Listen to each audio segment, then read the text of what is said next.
चाहे जो भी हो, पत्रकारिता के अंतिम स्तर तक काम करते रहेंगे और ये शरीर नवादा के लिए, नवादा के लिए समर्पित रहेगा। यहाँ पर जो घटना हुई, हमारे पास में कोर्ट से मैसेज आया कि भैया जी को गिरफ्तार कर लिया गया। हमने उस मैसेज को उठा के सीधे हमारे जो अखबार का ग्रुप होता है उसमें डाल दिया। कैसे कैसे क्या क्या घटनाएं हुई, सारा चीज भैया सर हमारे यहाँ रवि सर देखते हैं क्राइम, वो सारे चीजें थी। बाकी घटनाक्रम पे हम लोग नजर रखे हुए थे, क्या हो रहा है नहीं हो रहा है, पूर्व हमको जानकारी मिल रही थी। ये भी कंफर्म हो गया था कि प्रोविजनल बेल मिल जाएगा, क्या होना है, इन चीजों की जानकारी इतनी सारी थी। विवेक विशाल जी है, उन्होंने बहुत ही धैर्य के साथ और बहुत बेहतरीन जो दिखाया है हमने न्यायिक जो मानदंड होता है, जो न्यायपालिका पे आज भी लोगों का भरोसा और विश्वास बना हुआ है। इसके लिए हम लोग नवादा न्यायपालिका को आभार व्यक्त करते हैं कि उन्होंने जो कार्य किया है, हम लोगों का मान प्रतिष्ठा इज्जत बचाने के लिए जो किया है, उसके लिए हम लोग आजीवन ऋणी रहेंगे भारतीय न्यायपालिका।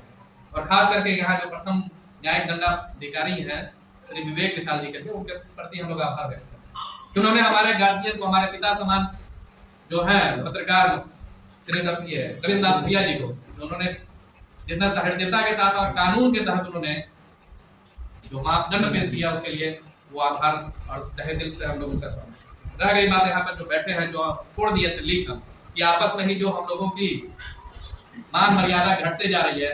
अकबरपुर में बोल रहे हैं कि 2 साल पहले से यह मामला चल रहा है, इसके पहले नरहर में मामला चल रहा है, उसके पहले रजौली में मामला चल रहा है। तो सबसे गया गुजरा नवादा के पत्रकार हैं जिनको फंसने फंसाने का शौक चढ़ा हुआ है और उनको फंसा दिया जाता है हर मामले।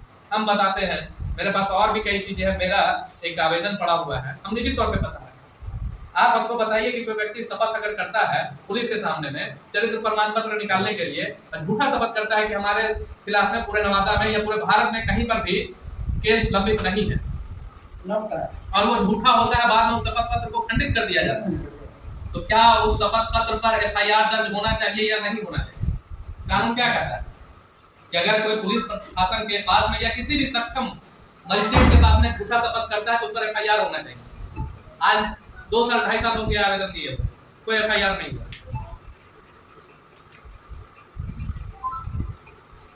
इस पर क्या हम लोग कहेंगे, क्यों नहीं हुआ FIR? एक नहीं, कई शपथ पत्र हैं, कई शपथ पत्र है जिला प्रशासन से करवाया गया है और वो झूठा साबित हुआ है और लोग उससे पीछे भाग रहे हैं, उसका कोई जवाब नहीं दे रहा है प्रशासन। ये तो एक हम उदाहरण दे रहा है, प्रशासन में कितना लूप होल है उसको वो नहीं देखते हैं। सीधा टारगेट किसको करेंगे? हम जैसे पत्रकारों को। ऐसे भी विवादों से मेरा नाता जुड़ा हुआ, हमेशा कुछ ना कुछ चीज के लिए विवादित हो ही जाता है हमारा। मेरा यहाँ पे कहना है कि हम जो भी पढ़े लिखे और इस प्रशासन के कारण जो हम पीड़ित हैं, न्यायपालिका हमको हमेशा मौका दी है, न्यायपालिका में हमारा शुरू से विश्वास है, लेकिन ये जो प्रशासनिक पदाधिकारी है जिसके पास में एडमिनिस्ट्रेटिव पावर है और वो जो दुराचार करते हैं IPC और CRPC के बाहर जाकर के, उसके लिए कौन सा प्रावधान है? क्या उस पर अंकुश लगाने के लिए हमारी पत्रकारिता सक्षम है? वो तो हम लोग को फंसाने का, हम हर जगह पे देख रहे हैं, हम लोगों का FIR पढ़ते हैं, उसमें देखते हैं कि वो फंसाने का काम हो रहा है। और सबसे बड़ी त्रुटि क्या है कि FIR जो होता है उसका निराकरण नहीं किया जाता है। हमारे बीच के ही कोई पत्रकार उसमें सोर्स बन जाते हैं और वो प्रशासन को सारी जानकारी देते हैं कि उसका ये लूपहोल है, उसका ये लूपहोल और ये लूपहोल है, आप इस पर प्रहार कीजिए। ये पत्रकारों का जो मापदंड है, हम किनको पत्रकार कहे नवादा में? सोशल मीडिया पे जो ट्रेंड कर रहे हैं, यूट्यूब पे जो ट्रेंड कर रहे हैं और जो शौकिया तौर पे कोई भी चीज लिए और उसको फेसबुक पे डाल दिए, उसको कर रहे हैं। ये कई चीजें हैं जिसके लिए यहाँ पे एक बॉडी होना चाहिए, वरिष्ठ लोगों का एक बॉडी होना चाहिए।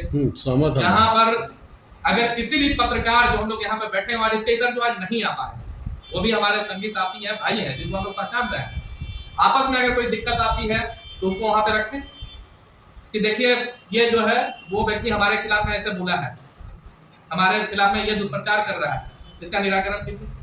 अपना एक परिवार है, परिवार में रहने पे कई चीजें होती हैं जो अनर्गल होती हैं। तो क्या इसका मतलब कोई व्यक्ति ये कहता है, छोड़ देता है कि मेरा भाई है, तो बना हुआ परंपरा है, वो बना ही रहेगा।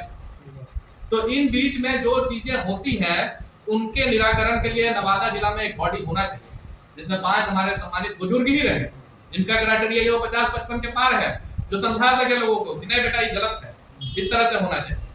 अगर हम लोग यही चीज पहले, अगर भैया जी हम लोगों को इस तरह से मार्गदर्शन करते रहते, नहीं भी किए हैं अगर, तो उस पर हम नहीं जा रहे हैं, लेकिन हमारे गार्जियन पे तो आप सब चीज कर दिए, कोई मान प्रतिष्ठा हमारा नहीं रहा। ये फोटो कहाँ कहाँ वायरल हुआ, इन चीजों को भी देखना चाहिए। तो इस तरह से मेरा सिर्फ इतना ही कहना है, आज हम लोग सब एकजुट हुए हैं, एक बात कर रहे हैं, तो कहना ये है मेरा कि एक बॉडी होना चाहिए यहाँ, जो नो किसी तरह का, वो हमारे पिता है और पिता को हमने अपना भार सौंप दिया है कि आप हम किस तरह से आगे बढ़ेंगे उसको देखें। पहली चीज।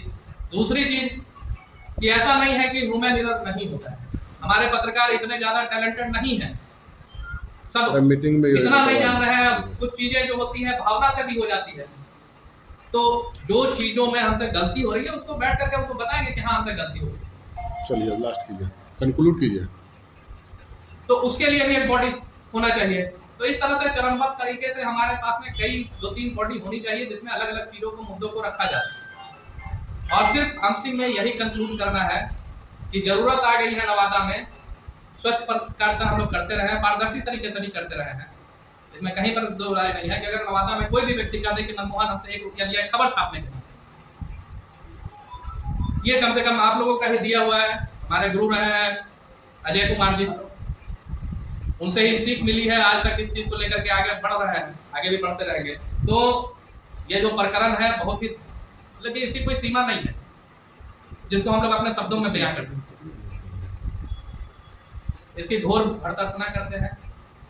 नवादा जिला में एक बॉडी होना चाहिए जो प्रशासन, सिर्फ प्रशासन इसलिए कि हमसे काम लेना है तो फरमाने को पूर्ण करके हम कि हमारा पूजा है इसको बढ़िया से निकलना चाहिए, हर पत्रकार खड़ा रहेगा वहां पे और मदद करेगा, और जब पत्रकार किसी चीज में दिक्कत में आ जाएगा तो आप फिर उस पर तुरंत जाकर के कुछ कर दीजिएगा।